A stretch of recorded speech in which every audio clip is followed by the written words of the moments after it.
Dan, thank you for taking time out of your busy day to join myself and Brendan in your London offices. That's all. I thought it would be really cool just to touch base on a personal level. Having worked with you and your team for the last 3.5 years, I think it's about time we get a little personal and share it with the rest of Resource Plus. So Dan, as a CA, tell me about the journey. What made you decide to become a CA and what made you choose Deloitte? Sure. So, a fairly uninteresting start. My family is full of accountants, so it was the natural thing for me to do. Half my family are farmers, half my family are accountants. You can imagine all the family events, how they tend to be. But yeah, so I started out at Deloitte in the Midlands in the UK. I trained there, completed my training contract. Felt like my life was plateauing a bit, not in work. Work was fine, sort of life was generally fine, but I felt I wanted something that wasn't quite there. So I decided to do the traditional thing that Brits do and move over to Australia for a bit. So I spent another 3 or 4 years or so with Deloitte in Sydney. That was all through sort of COVID time, and sort of my wife and I decided at the time that we'd had enough and we wanted to move back to the UK. So moved back to the UK, and that's when I joined Moore Kingston Smith. And no farming. No farming at all. At all. Yeah. And what inspired the accountancy journey? Yeah, so I think I guess my brain has been wired in that way.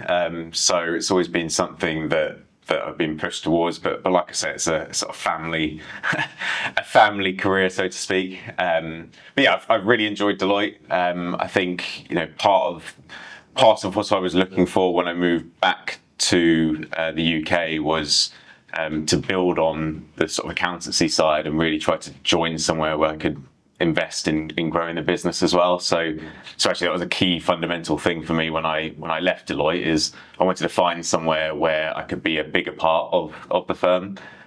So when the opportunity came for Moore Kingston Smith, it was I suppose a good sweet spot for me.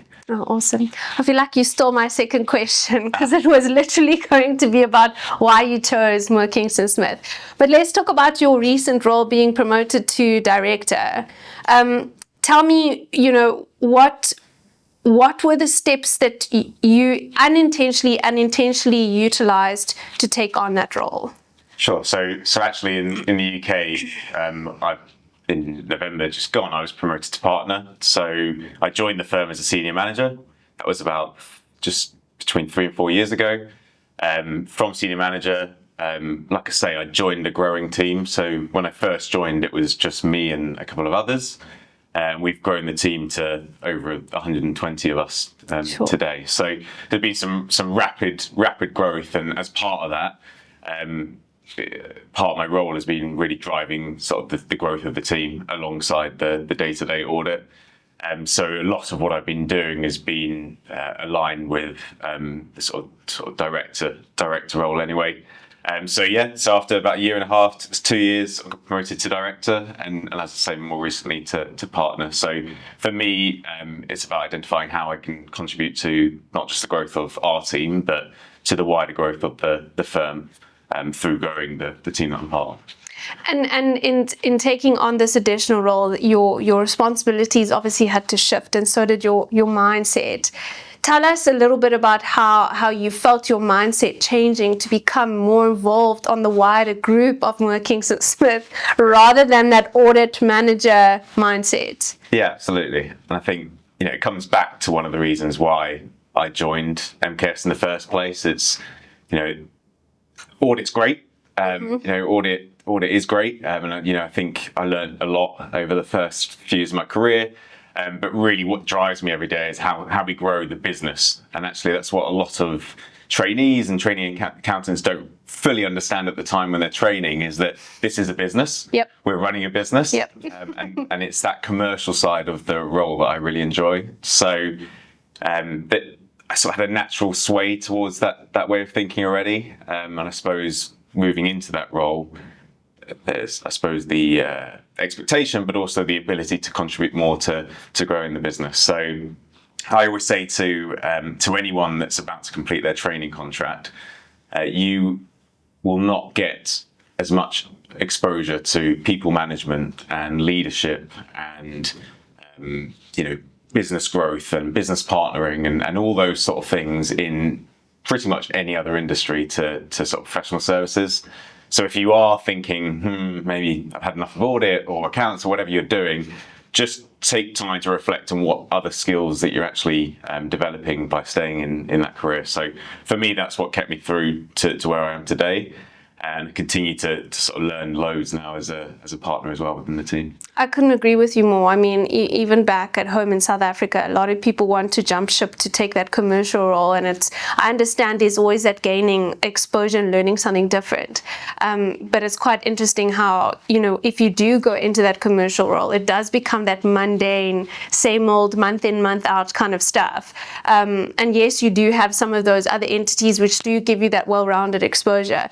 But like I said, I couldn't agree with you more that staying in a firm does give you that exposure of leading people, coaching people, managing people, and learning in a wider aspect of a business. So it's quite interesting to hear from you, being here in the UK, that it's very close and similar to what we have back at home. I'd say so. I think that the other thing people don't realise until they leave, not that I've ever left, but what I imagine they realise is that you suddenly leave a very structured environment. Yep. So within professional services, within audit firms, and the rest, you have someone that cares about your development. You have people managers that check in with you. You have sort of routine promotion cycles, and there are many roles at every level. As soon as you move out of that, you're waiting for someone to leave before you can progress. There's no one that really cares about your development necessarily. You have to take much more ownership of it yourself.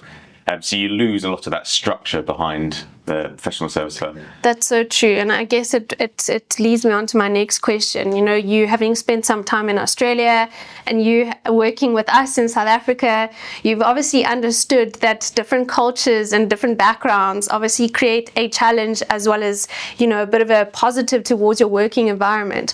What would you say were some of your learnings that you think has helped you shape your role today? Yeah, I think it's an important point. I mean, when I moved to Australia, I'd never been to Australia before, and in all fairness, it's not so dissimilar to the UK. So it's probably an easier move. But I'd probably liken it more so to the corporate audit team that I'm part of in MKS. So when we first started, we were recruiting people from all over the world, from all kinds of different firms. So all of the big four, the top six, smaller mid-tier firms across India, Pakistan, Australia, Philippines, etc. So we had people coming from all over with different experiences. And I think that's something that quite early on we realized as a team, we need to understand, okay, who are we as a team? What do we want to be? And so what direction do we want to go in? So the great thing is everyone has different experiences. And the hard thing is working out how to cherry pick the best bits of all of that and then be cohesive as a team to make sure that we're all working towards the same thing. So I think that's probably the biggest learning I've identified is understanding how to bring all of that together and to make sure that everyone's still singing from the same song sheet at the end. Yeah, and that does tend to be quite different, or difficult, should I rather say, especially with trying to make sure that everyone's singing that same song. Cool. So looking at your journey so far, what would be the piece of advice that you would go back to your younger Dan, so maybe 10-year-old Dan? What would be the piece of advice you would give him, knowing what you know in your journey today? I don't know. I'd probably in my career, and I think that's because I've focused heavily on my sort of career growth and my professional life. I think if I were to go back, I'd probably say maybe just take your foot off the pedal slightly. Take time to enjoy life. The other things. Yeah. The way I see it is you've got sort of four columns. You've got your family, your friends, your sort of career, and your own self, your personal life. And as you sort of grow older, you realize that all you're doing is just prioritizing all four of those in different ways, and it's just like just visualize a bar graph, and you're just investing different amounts of time into each of those. So as I say, I think I've invested heavily in the career or professional life bucket, and I'm sort of getting to a point where it's about understanding how to manage that, and it is really hard, and I think no one knows the answer, but I just think actually recognizing that is probably an important part of the process to start making sure you're investing and prioritizing enough time in each of those areas. So it's a constant balancing act, but I'd probably just say be more reflective and aware of the fact that you only have a certain amount of time in a day, and you need to invest enough into each of those buckets to make sure you feel fulfilled. It's always a challenge. I mean, I have a friend back at home, and we often talk about how your cup is only 100%, and of that 100%, you can only give so much. And as much as, we always say you need to give 100% at work, 100% at home. Realistically speaking, that cup is only 100%, so it does get split. So I do agree with you, and funny that you say that. The other day on LinkedIn, I also read a quote or a post about, okay, now that I've reached that partner level, I kind of wish that I could sit back now. And it probably would be difficult, as much as you say you don't want to put your foot on the pedal. I probably can guarantee you probably wouldn't take it off just yet anyway. Yeah, exactly. Yeah, it's sometimes you just want to sit and tick and bash accounts, and it's sometimes you just want to do something easy, but that's part of the role, that's part of the challenge, and and it's life. That's true. The next question I have for you, Dan, and I guess you did partly answer it, but I'm hoping it is not this answer, but if you had to go back and relook at your career, what other career pathway would you choose? Hopefully not farming. Not farming. I have thought about this before. I think I don't have a very creative mind, but I wish I did. So I think it would be something creative. And I don't, probably caveat that, I don't mean an artist. I mean something more like marketing or acting? Something. Definitely not acting either, although I have dabbled.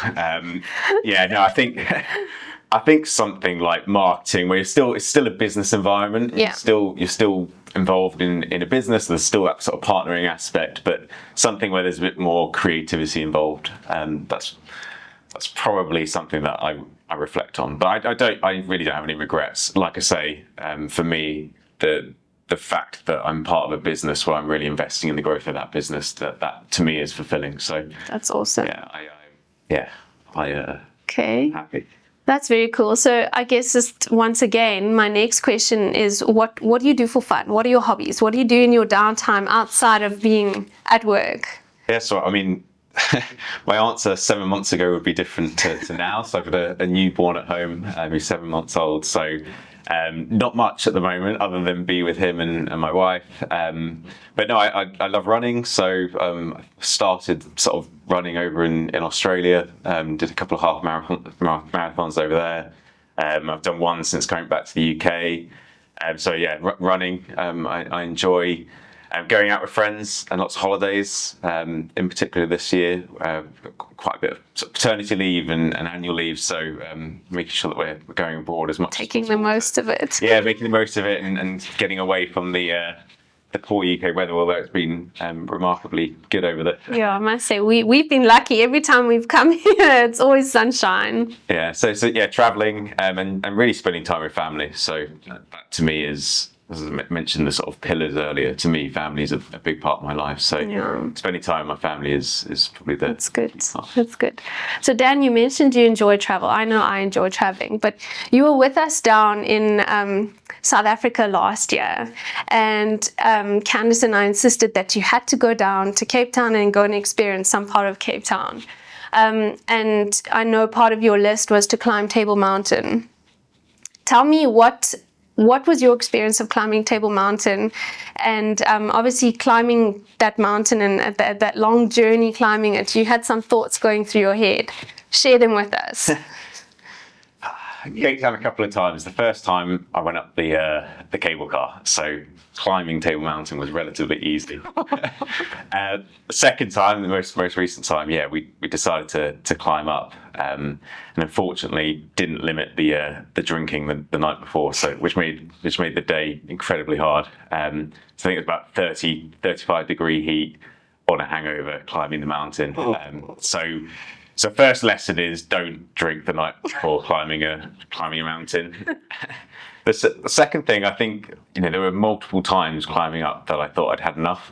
I really just wanted to quit. And the guy that I was climbing the mountain with just kept saying, "No, you're not. let's keep going. And there's something about the peer pressure that kept me going, but also just something about, they say that once and you keep going. So the next time you have that thought, you think, well, actually, I've already had that thought and I kept going. So let's just keep going. And I think I must have had that thought about 3 or 4 times over the whole journey, but managed to keep going. The other lesson, if I were to pick out some, is sometimes you saw people walking past you and you thought, how are they climbing up so fast? Like, when I can't. I'm a relatively fit person. 20, 30 years older than you too. Exactly. Like, I'm relatively fit and they're just storming past and they're not even sweating. So yeah, that was I guess another lesson is, don't focus on others around you, focus on yourself and just keep going. But it definitely having someone motivate you that you're with and seeing other people do it really easily is very motivating. So yeah, sort of if I were to translate that to my career, I've probably had a few of those moments before. Oh, that's cool. Yeah. I think doing things like that really does put you in a mindset of trying to convince yourself so much that I generally always say, winners never quit. When I get to that point of like, I can't do this anymore, I keep saying, winners never quit, winners never quit, winners never quit. And it's amazing how you can convince your mind and your body to do elsewise of what you're actually feeling. Yeah, I'd say so. And I've experienced the same in my running. So you can keep going and you keep going until you get to your new PB and you're running for the longest you've ever run before. And every time you break through one of those perceived brick walls, you're energized and you just keep going, and all of a sudden you can run for another hour, and it's all of those things sort of add up and they prove to yourself that hey, I can do it. Yeah. And it's quite funny when you put that into your mindset in a work environment. It's amazing how you can look back, which I'm sure you do now, look back at the tough times at Deloitte, those long nights. You think, how? Like, I'm here. This is amazing. Yeah, absolutely. That's good. Okay, Dan, my last question, so that I don't steal too much of your busy day. If there was one thing that you, as the person that you are in the shoes you are today, that you would wish that some of the junior individuals that are coming into Moore Kingston Smith at the moment, that they could look at you or take away from your learnings, what would that piece of advice that you would leave them with? Yeah, that's an interesting question. Yeah, I think, like I say, for me, I've always been quite career focused, and actually, if I were to reflect on what's really kept me going, I think it's about the effort you put into your job that really matters. So quite often I'll be working with people that really care, but maybe need a bit more help to really learn something. And then you work with people that are the opposite, that maybe can do something but just don't care and just aren't invested in the process. And you can really, it's quite easy to identify those individuals and which bucket you fall into. And I'd say as long as you just care about what you're doing and you're constantly invested in being better personally, but also being better as a team, as a firm, I think you'll always find people around you that will be willing to invest in you. So I just say, as long as you continue to give, there will be people willing to give back. And I think that's probably something that I would say to all my team members is, I'm more than willing to spend as much time with you as is needed, as long as you show me you care. So just keep that in mind with everything that you do. And I'd say, the other thing is to have a bit of fun whilst you're doing it. So it's very easy to get lost and sort of keep focused on the next step and where you're going. But particularly as I get older, I realise a lot of it is about the journey. Yeah. If you just sit there waiting for the next thing, you're going to miss out on all the bits in between. So that's true. Taking some time to really reflect on what's happening in the moment, I think is something that so everyone should focus on. That's some really valuable advice, Dan. I couldn't agree with you more.